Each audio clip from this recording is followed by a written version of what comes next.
The only way I can be beat is if you cheat. If you cheat. If you play fair and square, I'm gonna win. I mean, Hey, what up? Welcome back. It's Barb City where it's Liddy. Let's go on ahead and get right into it. Before we do, though, please don't forget to fill my comments with hashtag BCG, money bags, or unicorns for good vibes. Our first topic is going to be about Bigfoot. I want to clock something before it even happens. And when it happens, you guys better say that you heard it over here on Barb City first. So, this is what's being said. Megan Thee Stallion reveals that her Megan Act 3 will include 22 new songs, including all the other acts. The album's total track list will contain 53 songs. And let me tell you guys why she's doing this, in my opinion. We all seen them combine those album sales, Act 1 and Act 2, right?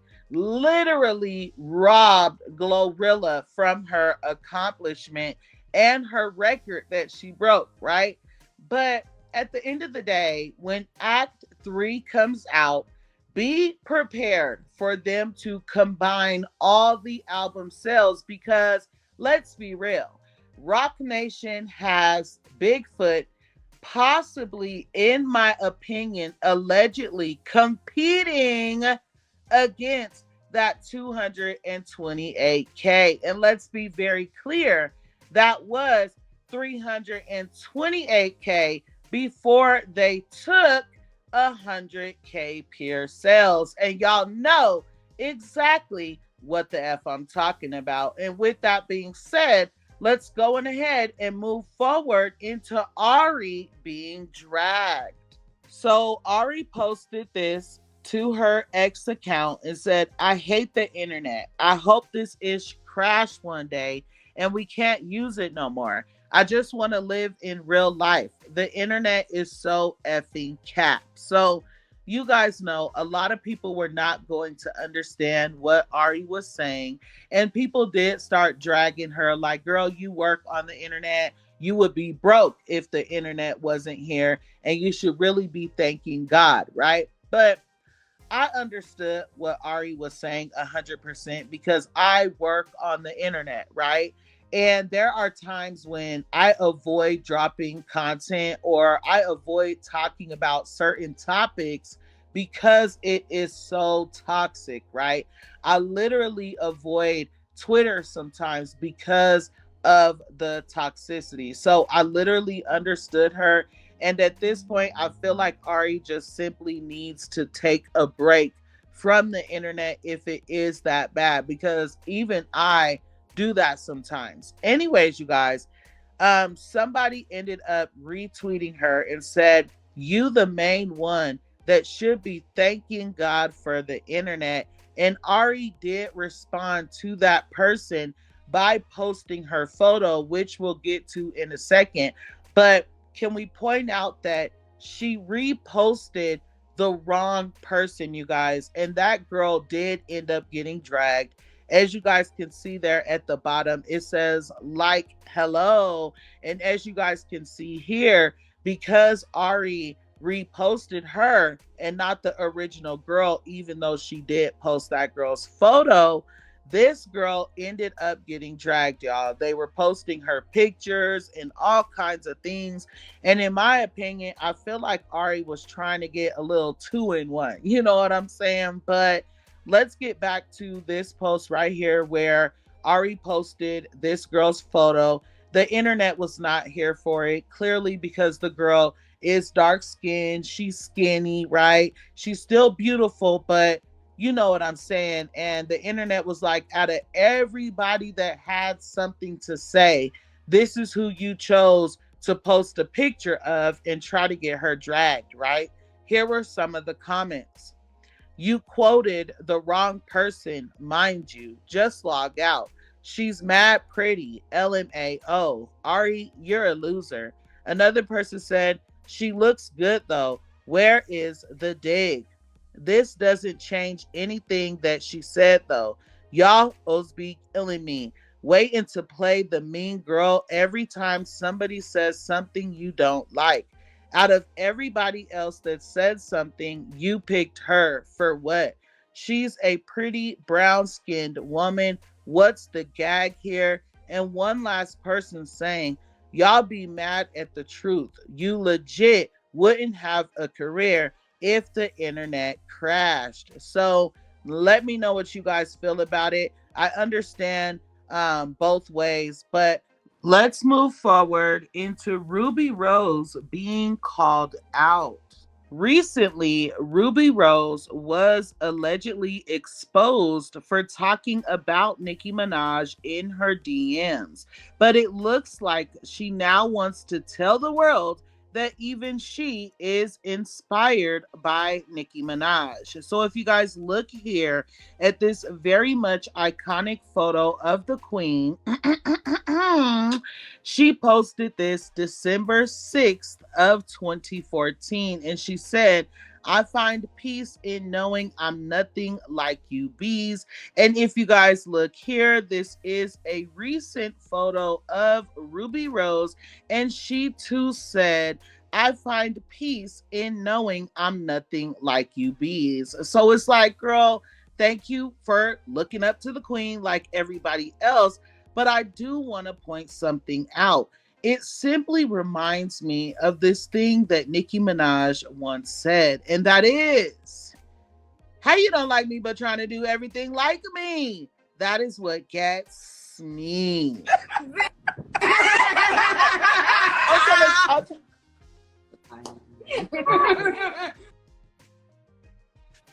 Now, let's move on. Lizzo did an interview with Keke Palmer, you guys, and Keke Palmer got deep, okay? She talked about Lizzo's court case and she asked a lot of questions. She read the documents. She started crying. So did Lizzo. And I want to point out that just like in the court documents, Lizzo did not deny anything. But what she did do was a lot of victim blaming, if you ask me, in my opinion, allegedly. If this stuff is actually true, that is what she was doing. And people called her out for not taking accountability. Now, I will say I cannot play that video here because I'm sure Keke Palmer will get upset, child, and I'm not trying to get in trouble with YouTube. But if you go to YouTube, if you go to Twitter and type in Lizzo's interview with Keke Palmer, you will be able to watch it. And I don't mind saying that because, you know, I love my girl Keke. So I do want people to go check out her interview. But anyways, you guys, let's look at some of the things that people were saying about Lizzo. If not taking accountability was a person, oh, so it was actually the dancers who were mean, right? And another person said, maybe she shouldn't try to play the victim here and she should just apologize. So she did a lot of saying that she felt betrayed by the dancers and that it was a very dark time in her life. But what I want to know is, why is she talking about the situation as if it's in the past already, right? Is the case dropped? Did they settle? At this point, I don't know what's going on. I guess we're just going to have to wait and see. Let's go on ahead and move forward into Kim Kardashian and this very weird, uncomfortable mother effing video that I watched today. Considering the comments that we're about to get into, I am 100% positive that I am not the only one whose skin was crawling while watching this video. So you can obviously find it on Kim Kardashian's Instagram page. I found it on the Neighborhood Talk. This is what's being reported. Kim Kardashian crawls to Macaulay Culkin in short Christmas film. Kim Kardashian has released her own version of Santa Baby produced by Travis Barker. Okay. And you guys know Travis Barker is her sister's husband, Courtney's husband. But need I remind you guys that Travis made it very clear how in love with Kim Kardashian he was before he started dating her sister Courtney. So obviously this is another video that I cannot play here for you guys, but I do want you guys to check it out. It is very much a cringe. There is so much symbolism in the video that it is scary, okay? And if you guys read those comments and try to play delusional without doing your own research, you're insane and lazy. But here are some of the things that people were saying. I'm uncomfortable. This looks satanic, and I rebuke in the name of Jesus. This is very much demonic. Y'all just watched a ritual. Girl, I rebuke this. What did I just watch?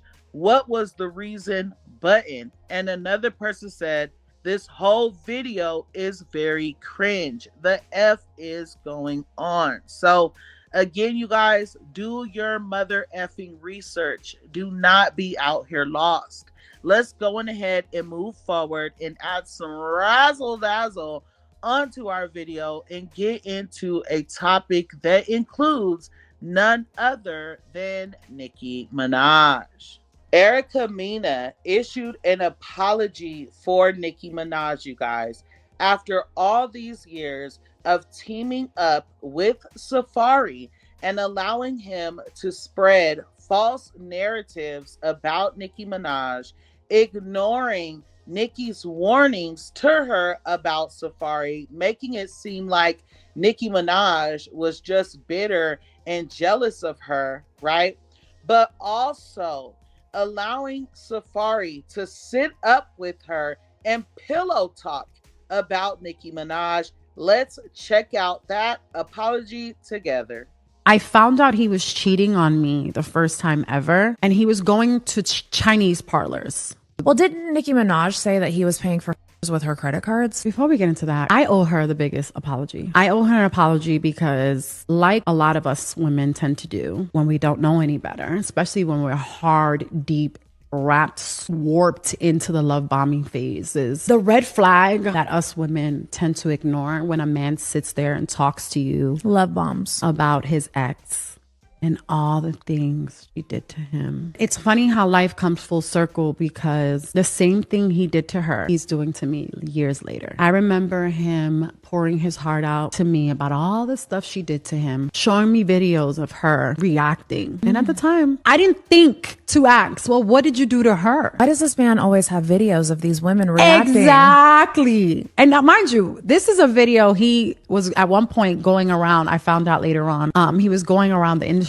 showing to, like, around the time he was trying to bring her down, when he was lying to people saying that he wrote for her, like literally saying whatever he could to, like, kind of ruin her career and take her credibility for her real hard-earned work. I owe this woman an apology because I sat there and allowed him to talk about her to me. From that came me saying things and, like, defending and vouching for him and speaking up on her in a way that was tacky, because at the end of the day, I didn't know the truth, especially not the truth that I know now. A lot of women do that. They get caught up with a man and he's so good to you that you allow him to gossip to you about his ex. You get manipulated. And they never tell you what they did. They just tell you what they did and how crazy she is, and she did this and she did that. But it comes full circle. Tables always turn. Everything she has ever said about him is true. Everything that she had went through with him, I'm going through it worse.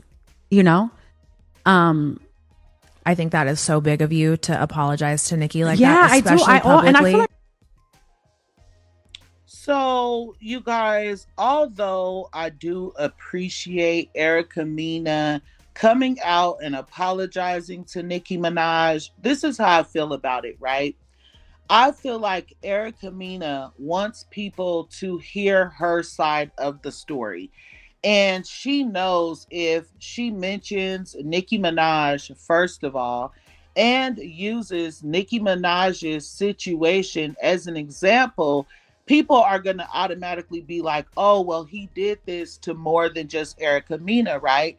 And they're going to listen to her and they're going to believe her. Not just that, but bringing up Nicki Minaj in an interview allows you to get more clout to that interview, right? More people are going to see it, which means more people are going to be able to hear Erica Mena's side of the story. Now, that is how I feel about it, although she did give an apology and I accept it. I accept it. Yeah, I accept it, okay? I just have to say it's like not genuine at the end of the day. You're only using Nicki Minaj as an example so that people will understand where you're coming from now since you're going through it. But when it was Nicki Minaj going through it, you didn't care. So karma is a mother effing bitch. Let me know what you guys feel about that. Thank you for enjoying Barb City mother effing blooper rolls. Remember, when in doubt, pull your mother effing blunt out. And until next time, I love you guys so much. Thanks.